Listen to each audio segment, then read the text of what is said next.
नमस्कार. तुम्हाला टायटलवरून थंबनेलवरून कळालंच असेल की आज मी IKEA बद्दल बोलणार आहे. आता IKEAला व्हिजिट करणं योग्य आहे की अयोग्य, तिथे कुठल्या गोष्टी किती किमतीला मिळतात, IKEAला जाणं वर्थ आहे का, बजेट किती असावं, आता लगेचच व्हिजिट करणं योग्य आहे का, ह्या सगळ्या गोष्टी आपण आजच्या व्हिडिओमध्ये बघूया. IKEA स्टोअर हे पुण्यामध्ये फिनिक्स मार्केट सिटी विमाननगर इथे ओपन झालेलं आहे, लोअर ग्राउंड फ्लोअरला. काल आमचं अचानक ठरलं की IKEAला व्हिजिट करायचं आणि निघताना काय झालं बघा. पुण्यामध्ये IKEA स्टोअर ओपन झालंय. मी तर खूप एक्साइटेड, एवढी खुश होते मी निघताना, आणि तिथे गेल्यावर हे काय झालं ते सुद्धा बघा.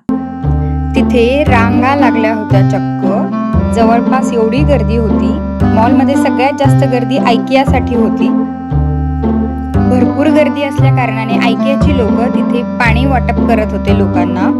तिथे गर्दी बघा, ह्या सगळ्या ज्या रांगा दिसतायत ना, त्या सगळ्या IKEA साठी होत्या. इथे लिहिलाय बोर्ड 15 मिनिटांचा, पण ऍक्च्युली तसं नव्हतं. 1 ते सव्वा तास आम्हाला सुद्धा वाट बघावी लागली. तिकडे प्रचंड गर्दी आहे, तर जर तुम्हाला तिथे जायचंच असेल तर ह्या गोष्टीची तयारी करून जा की तुम्हाला जवळपास 1 तास वाट बघावी लागणार आहे. तिथे बोर्ड्स लावले आहेत की 15 मिनिटं वेटिंग आहे, पण ऍक्च्युअल मध्ये तुम्हाला 1 ते सव्वा तास वेटिंग आहे, आणि मोस्टली वीकेंड्सला गर्दी तर होणारच आहे.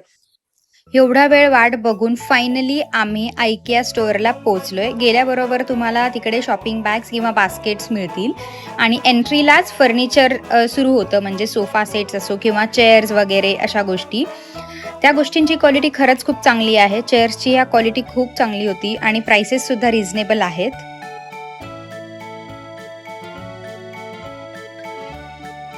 हे कुशन कव्हर्स, मी बऱ्याचशा गोष्टी तुम्हाला प्राइस टॅग सोबत दाखवतेय.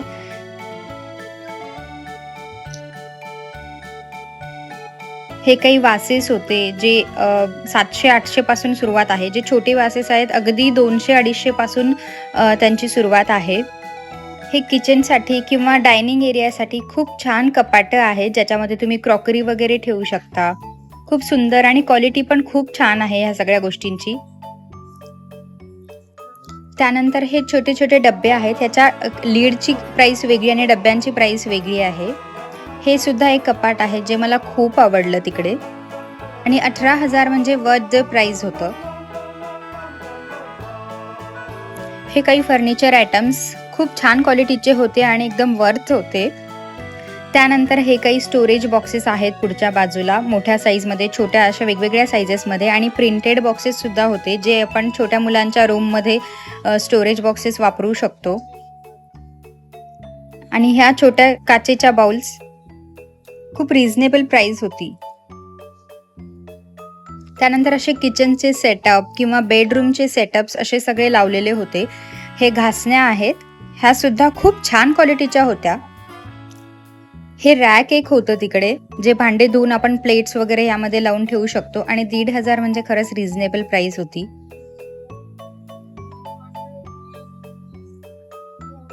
आणि मला आवडलेला हा खलबत्ता खूपच छान होता आणि खोल होता, एकदम थोडक्यात परफेक्ट होता. हे डायनिंगवरच्या मॅट्स 199 रुपीजला. हे असे किचनचा फुल सेटअप त्यांनी करून ठेवला होता. मुलांसाठी बाउल्स आणि डिशेस पण होते, वेगवेगळ्या कलर्स अवेलेबल होते यामध्ये. हे काही किचन टॉवेल्स आहेत, आणि हे ग्लास जार मला खूप आवडलं. त्यानंतर इथे काही कटलरीज होत्या, यांची पण क्वालिटी खूप छान होती. जवळपास किचनला लागणाऱ्या सगळ्याच गोष्टी, फर्निचर असो किंवा किचनमधल्या वापरण्याच्या गोष्टी असो, कटलरीज असो किंवा क्रॉकरीज, ह्या सगळ्या गोष्टी तिथे होत्या. त्यानंतर हे काही कुशन कव्हर्स आहेत किंवा कुशनच आहेत. कुशन कव्हर सुद्धा सेपरेट आपण घेऊ शकतो. इथे 399 पासनं स्टूल्सची सुरुवात होती. खूप वेगवेगळ्या आकारांचे आणि कलरफुल असे स्टूल्स होते, जे आपण किड्स रूमसाठी वगैरे वापरू शकतो. आणि हे हुक्सचा सेट ऑफ 4 50 रुपयाला होता. हा एक कॉफी बीन्सचा डब्बा, जो आतून मेटलचा होता, बाहेरून फायबर होतं. हा सुद्धा तिकडे 299 रुपीजला होता.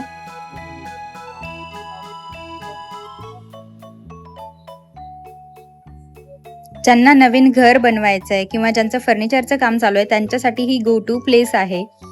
आणि इकडे सगळ्याच गोष्टी खूप रिझनेबल प्राइसमध्ये आहेत आणि व्हरायटी सुद्धा खूप आहे. वेगवेगळ्या शेप्सचे मिरर्स आणि एकदम चांगल्या क्वालिटीचे बेडशीट्स, ब्लँकेट्स, पिलो कव्हर्स. हे बघा 1,500 ला एक छोट्या मुलांचं ब्लँकेट आहे. नंतर सॉफ्ट टॉयज, वेगवेगळे सॉफ्ट टॉयज खूप छान क्वालिटीचे होते तिथे.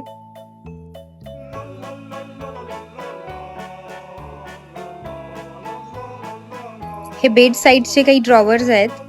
याच्यामध्ये सुद्धा बरेचसे ऑप्शन्स अवेलेबल आहेत.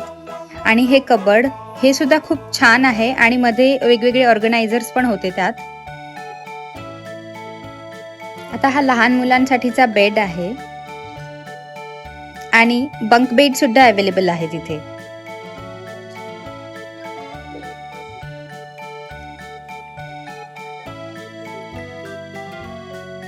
हे सॉफ्ट टॉयजचं सेपरेट सेक्शन होतं.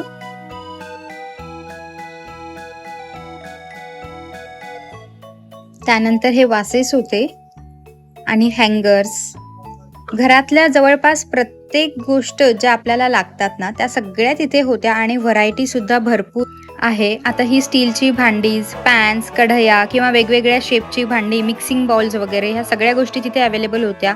नंतर हे क्रॉकरी युनिट सुद्धा खूप सुंदर आहे. वेगवेगळ्या शेप्सचे ग्लासेस किंवा डिशेस, बाउल्स आणि सगळ्याच गोष्टी खूप रिझनेबल प्राइसमध्ये होत्या. काही क्रॉकरीच्या गोष्टी मला थोडंसं ओव्हर प्राइस्ड वाटल्या, पण ओव्हरऑल खूप छान कलेक्शन आहे इथे. आता हे मीडियम साईजचे काचेचे ग्लास, सिंगल ग्लास 149 रुपीजला होता आणि रिझनेबल होता.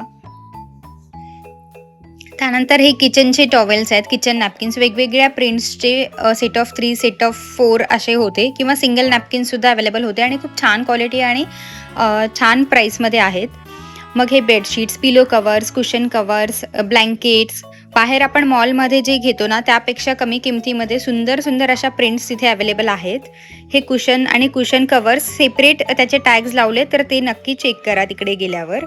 खाली तिथे आयकियाचा कोड लिहिलेला आहे आणि त्या कोडवरतीच तिथे किंमत लिहिली आहे, तर अगोदर तो कोड चेक करा आणि मग त्याची प्राईस तिथे वरती लिहिलेली असेल.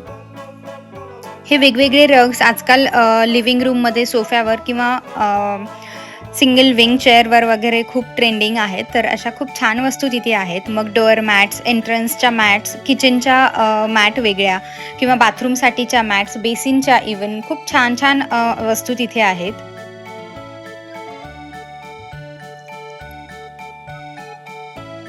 हे बाथरूम स्लीपर्स किंवा बाथरूमच्या बाहेरचे जे मॅट्स असतात ते सुद्धा खूप वेगवेगळ्या डिझाईन्समध्ये आणि खूप फॅन्सी आयटम्स आहेत.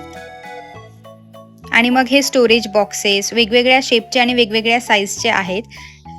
हे काही आर्टिफिशियल प्लांट्स आणि प्लांटर्स सुद्धा सेपरेट आहेत. कॅन्डल होल्डर्स खूप रिझनेबल प्राइसमध्ये आहेत.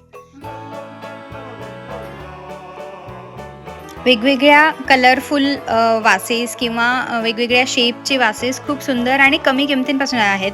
250 पासून ते 1,500, 2,000, 2,500 पर्यंतचे वेगवेगळे वासेस तिथे आहेत आणि खूप छान क्वालिटी आहे आणि एकदम सुंदर ट्रेंडिंग फॅन्सी पीसेस आहेत. वेगवेगळे फोटो फ्रेम्स किंवा मिरर्स ह्या सगळ्या गोष्टींमध्ये सुद्धा खूप सगळी व्हरायटी तुम्हाला तिथे मिळेल. या सगळ्या मिरर्सची क्वालिटी खूप छान आहे आणि एकदम फॅन्सी आयटम्स आहेत. वेगवेगळ्या साइजेस आणि शेप्सचे लॅम्प्स सुद्धा खूप सुंदर आहेत. चॅन्डलियर्स वगैरे सुद्धा आहेत. आणि त्यानंतर इकडे आता बिलिंगला सुद्धा रांगा होत्या, पण तिथे जास्त वेळ नाही लागला आणि फायनली आम्ही आयकियाच्या बाहेर पडलो. सजेस्ट करेन की तुम्ही वीकडेज मध्ये जा, जर खूपच जायचं असेल आत्ताच तर. अदरवाईज मी म्हणेन की 15 ते 20 दिवस थांबा आणि नंतर तुम्ही विजिट करा. आयकिया स्टोअर इथेच आहे, पुणे पण इथेच आहे, आपण पण इथेच आहोत. जर तुम्ही थोड्या दिवसांनी प्लॅन केलं तर तुम्हाला सगळ्या गोष्टी व्यवस्थित बघता येतील आणि काय घ्यायचं काय नाही तुम्ही तिथे थांबून विचार करू शकता. तिकडे गर्दी असल्यामुळे बऱ्याचदा काही गोष्टी बघणं मिस होतं किंवा जे आपल्याला हवं असतं तिथे लवकर सापडत पण नाही आणि गोंधळून जातो आपण. त्यापेक्षा थोड्या दिवसांनी जा किंवा फारच जायचं असेल तर वीकडेज मध्ये ऑड टाइमला वगैरे जा, असं मी सजेस्ट करेन. तर मी आयकियामधून काय घेतलं हे तुम्हाला आता पुढच्या व्हिडिओमध्ये बघायला मिळेल. तुम्हाला हा आयकियाचा व्हिडिओ कसा वाटला हे मला कॉमेंटमध्ये नक्की सांगा आणि तुम्ही कधी प्लॅन करताय ते सुद्धा सांगा. आता भेटूया पुढच्या अशाच एखाद्या छानशा व्हिडिओमध्ये. तोपर्यंत बाय.